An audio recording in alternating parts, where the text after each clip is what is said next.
안녕하세요.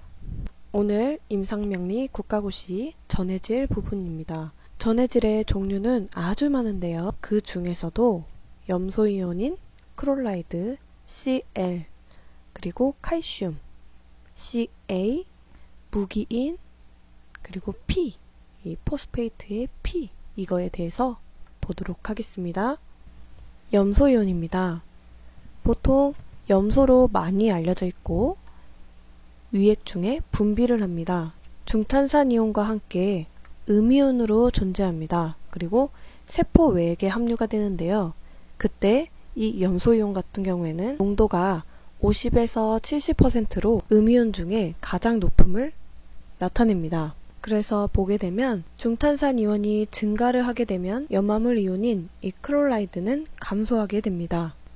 또한 반대로 중탄산이온이 감소하게 되면 그에 반해 크롤라이드는 증가하는 경향이 있습니다. 혈청 중에 소디움의 양은 이 크롤라이드와 중탄산이온의 양과 같음을 알 수 있습니다. 그랬을 때 공식으로는 이 소디움 이온은 1.1의 크롤라이드와 HCO3가 합한 것이다. 이러한 식이 성립되는 것 또한 볼 수 있습니다. 그리고 특징으로 염소 이동이라는 것이 있는데요. 이것에 대해서 한번 보도록 하겠습니다. 자, 염소 이동에 대해서 보도록 하겠는데요. 먼저 채취한 혈액의 호기성으로 방치를 합니다. 그래서 이 안에 있는 혈장 중에 CO2, 즉 이산화탄소가 공기 중으로 날아가게 됩니다. 혈구 안에 있던 크롤라이드가 혈장 중으로 나오게 됩니다. 그래서 이산화탄소의 손실을 보상해주는 그러한 현상이 바로 염소이동입니다. 염소이동으로 다른 경우도 있습니다. 바로 우열 상태 시 체열을 한 상태인데요. 우열은 바로 몸속 장기나 조직에 정맥에 피가 모인 상태입니다. 그래서 우열을 방지하기 위해서 체열을 할 때 이 체열대를 1분 이상을 금지시키는 것을 저번 시간에 말씀드렸습니다. 우열 상태 시 체열을 했을 때 바로 HCO3가 방출이 됩니다. 그래서 크롤라이드가 혈구내, 즉 이 세포내로 들어가는 현상 또한 염소이동입니다. 다음은 참고치입니다. 참고치는 혈청을 사용하고 98에서 110 노르말로 참고치를 알 수 있습니다. 임상적인 의 증가했을 때 하이퍼크롤레미아입니다. 이때는 수분이 결핍될 때 탈수 현상이 특징입니다. ABG 동맥가스 혈액에서 중요한 이 호흡성 알칼리증을 일으키고요. 급성 신부전증 그리고 장기간의 설사 또한 이렇게 증가하게 됩니다. 반대로 감소에는 호흡성 산증을 일으킵니다. 그리고 구토와 설사, 체내에서 위장관이 상실될 경우에는 크롤라이드인 이 염소를 생산하지를 못하기 때문에 이제 감소가 나오겠죠. 측정 시 주의사항도 있습니다. 먼저 호기성 상태 시 전에 봤던 크롤라이드 쉬프트, 즉 염소 이동으로 수치가 높아집니다. 그리고 혐기성, 산소가 없는 상태로 분리를 했을 때 동맥혈보다 정맥혈의 크롤라이드 농도가 낮아지게 됩니다. 또한 체열 과정에서 우열이 발생했다. 그런 경우에도 이 염소 이동으로 측정치가 낮아집니다. 염광 강도계로는 사용할 수 없습니다. 크롤라이드 측정법입니다. 표로 준비를 해봤는데요. 아래에 표를 첨부해놨으니 참고해서 공부해 주시길 바라고요. 측정법 3가지가 있습니다. 그 중에서도 머큐리 나이트레이트라는 적정법을 이용한 검사를 한번 보도록 하겠습니다. 대표적으로 샬레스법, 크롤라이드 하면은 이 샬레스법을 기억해야 됩니다. 원리로는 이 검사를 할 때는 항상 pH 1.5에서 2.0 한성하에서 진행하도록 합니다. 크롤라이드와 수은이 있습니다. 이게 바로 머큐릭 나이트레이트 적정법의 그 수은입니다. HgCl2가 침전이 됩니다. 그랬을 때 크롤라이드가 이 수은과 결합이 될 때 소모가 되겠죠. 그때 이 수은이 남게 됩니다. 그래서 이 나머지 수은과 DPC라는 지시약과 결합을 통해서 진행이 되는데요. 결과론적으로는 이제 연한 청자색이 될 때까지 시약을 적정을 합니다. 그때 중요한 시약으로는 질산 제3수은, 머큐릭 나이트레이트, 이게 바로 적정 시약인데 이것을 소비함으로써 측정을 하는 원리고요. 그리고 지시약으로는 DPC, 디페닐 카바존, 이것을 통해서 이 샬레스법을 진행합니다. 그래서 결과는 퍼플색의 청자색이 나오게 됩니다. 그리고 해밀턴 비색법 같은 경우에는 비색법이니까 색깔이 나와야 됩니다. 이거는 철을 이용한 반응법으로서 이제 이 시약이 중요합니다. 티오시안 인산, 이것을 통해서 결과론적으로는 이 빨간색의 525 나노미터를 나타낸다. 이 효소법 같은 경우에도 특정 물질의 농도에 의존하는 효소의 활성도를 이용하여 검사하는 방법입니다. 칼슘 EDTA와 활성하지 않는 이렇게 아밀라아제를, 그때 이 크롤라이드를 첨가했을 때 이렇게 활성화된 아밀라아제가 됩니다. 칼슘 알파 아밀라제에 의해서 발색 정도를 측정합니다. 그때 기지렉은 CNP 베타 G7, 이것만 알고 계셔도 될 듯 하고요. 그래서 중요한 게 바로 크롤라이드는 머큐릭 나이트레이트 적정법을 이용한 샬레스법이다. 이렇게 정리하시면 될 것 같습니다. 크롤라이드 측정법까지 보셨는데요. 정리를 한번 해보죠. 자, 중요한 부분. 일반적으로 크롤라이드에서는 이 실버 나이트레이트를 가하게 되면 AgCl로 침전 반응과 이 수은과 결합하는 HgCl2의 침전 반응을 이용한다. 그리고 샬레스법이다.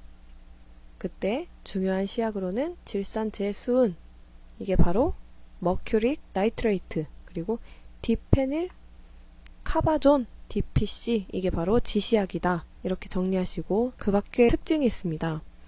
먼저 전량 적정법이 있습니다. 이것은 크롤라이드 미터라고 해서 은전극법입니다. 그래서 표준액은 세슘을 이용하는 검사인데요. 이게 전류 정지 시간을 측정합니다. 그래서 크롤라이드 양을 구하는 법이 있고, 이온 선택 전극법, 이것 같은 경우에도 Ag2S와 AgCl로 구성된 전극막을 사용한다.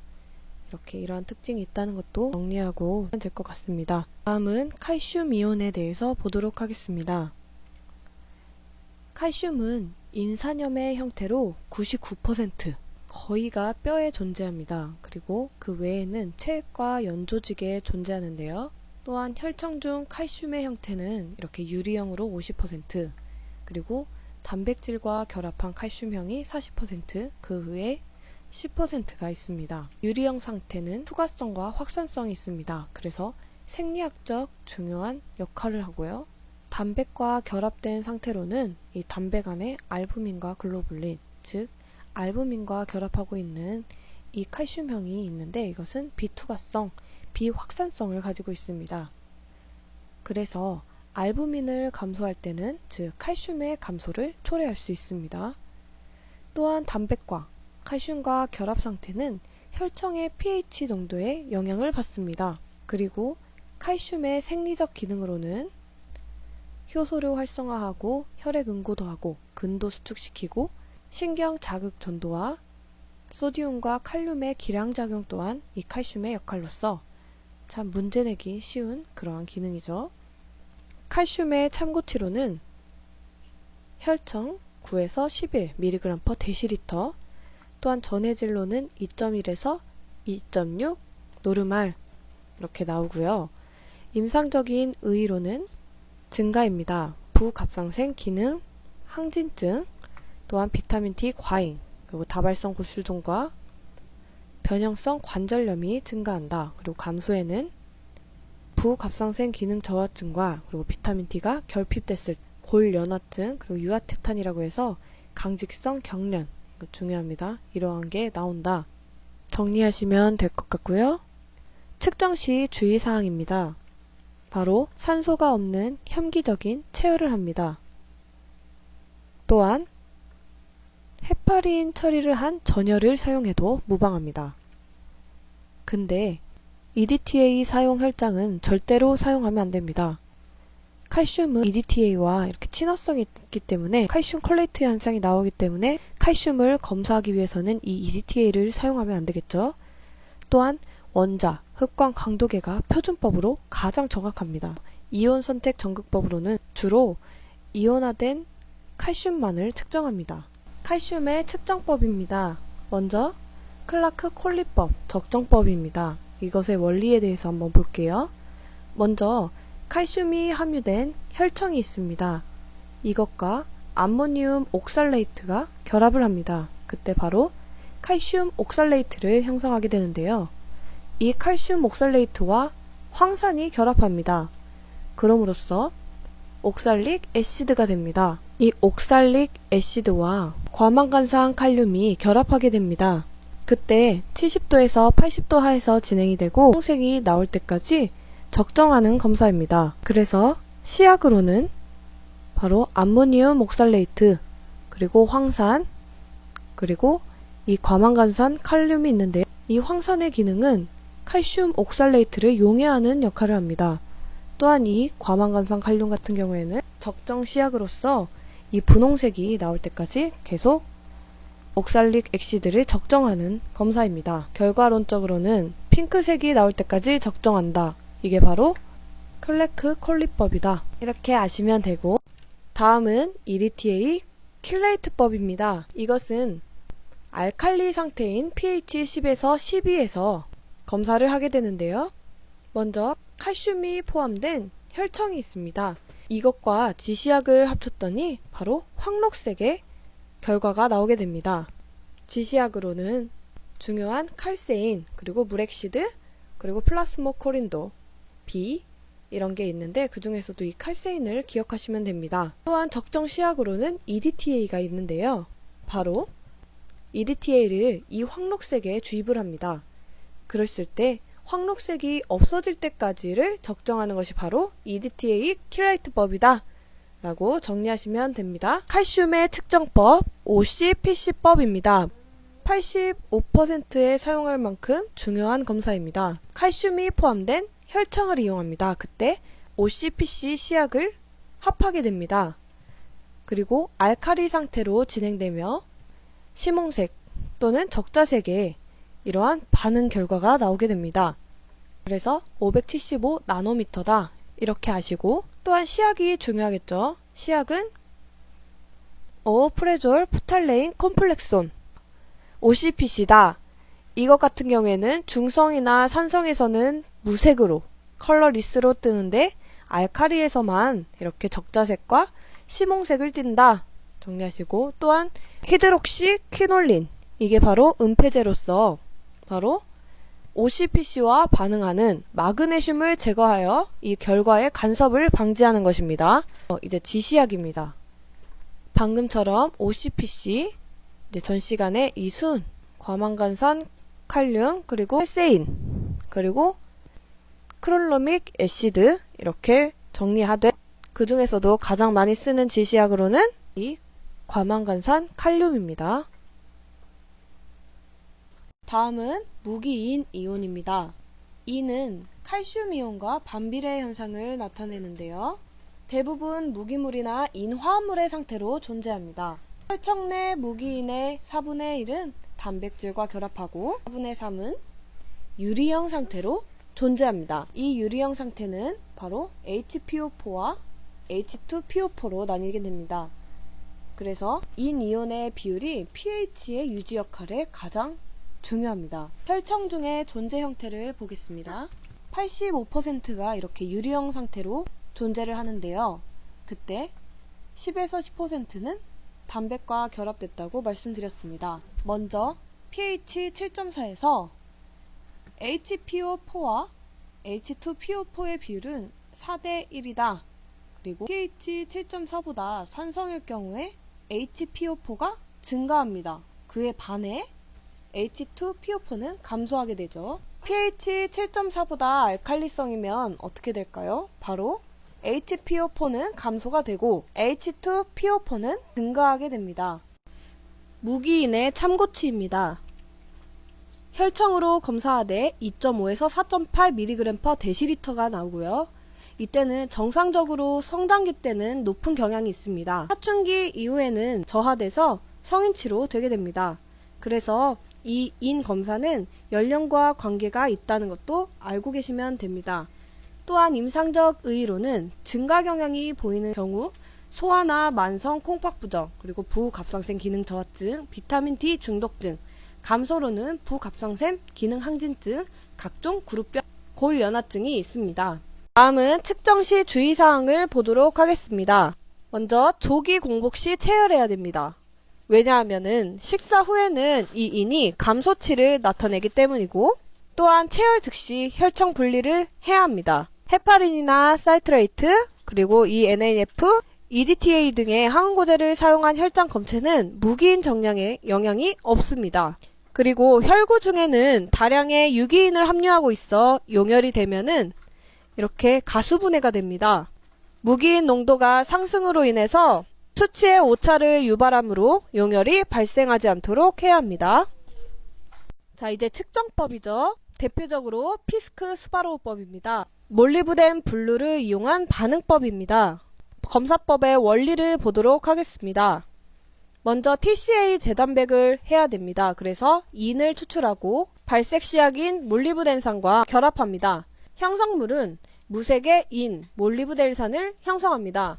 그래서 이 포스포 몰리브데이트와 124ANSA를 반응을 시켜주면은 바로 우리가 원하는 몰리브덴 블루가 형성이 됩니다. 그때 시약으로는 재단백 시약과 이게 암모니움 몰리브데이트 발색 시약, 그리고 124ANSA가 바로 아미노나플탈 설포닉 애시드 환원제를 통해서 몰리브덴 블루를 형성합니다. 이때 결과치는 바로 이름에와 같이 블루색이 띕니다. 중요한 거, 이 피스크 수바로우법이 이 인 말고도 다른 검사를 검사할 수 있는데요. 바로 포스포리피드 인지질과 ALP, 그리고 ACP, 그리고 인 이런 식으로 있다는 것도 참고하시고, 포스포 몰리브데이트를 UV를 측정하는 것입니다. 울트라 바이올렛이라고 해서 이 포스포 몰리브데이트 복합물이 340 나노미터의 흑광도를 지니는 성질을 이용하는 방법으로 이 환원법보다 더 빠르고 흑광도의 변화가 3배에서 4배 정도 큰 것을 알 수 있습니다. 자, 마지막으로 칼슘과 인의 상관관계를 본 후에 마치도록 하겠습니다. 칼슘과 인은 반비례의 관계를 가지고 있습니다. 왜냐? 인체의 항상성 유지를 하기 위해서는 칼슘과 이 무기인의 농도에 따라서 이 PTH와 비타민 D, 칼시토닌 등의 주된 3가지 조절인자에 의해서 조절되기 때문입니다. 칼슘과 인의 농도 조절인자 표로 보도록 하겠습니다. 조절인자로는 부갑상선 호르몬, 이게 바로 PTH고요. 그리고 갑상선 호르몬, 칼시토닌, 그리고 비타민 D, 그리고 pH, P, 포스페이트, 이렇게 조절인자로 나와 있습니다. 그때 포스페이트는 칼슘과 반비례다, 이렇게 먼저 아시고, 부갑상선 호르몬, 파라사이린, 이거 같은 경우에는 혈장 칼슘을 상승시키는 호르몬입니다. 그와 반대로 갑상선 호르몬의 칼시토닌은 혈장 칼슘을 감소시키는 호르몬입니다. 네, 둘 중에 하나만 외우세요. 부갑상선 호르몬은 칼슘을 상승시키는 호르몬이기 때문에 칼슘은 증가하고 이는 감소한다. 갑상선 호르몬은 그와 반대겠죠. 그리고 비타민 D 같은 경우에는 칼슘과 인의 흡수를 촉진합니다. 그랬을 때 칼슘은 증가한다. 그랬을 때 이는 감소한다. 근데 만약에 칼슘이 감소할 때는 이는 증가한다. 이러한 반대 개념으로 같이 외우시면 됩니다. 그리고 pH가 낮은 산증에는 칼슘이 증가한다. 이렇게 정리하시면 됩니다. 그리고 예외인 것도 있습니다.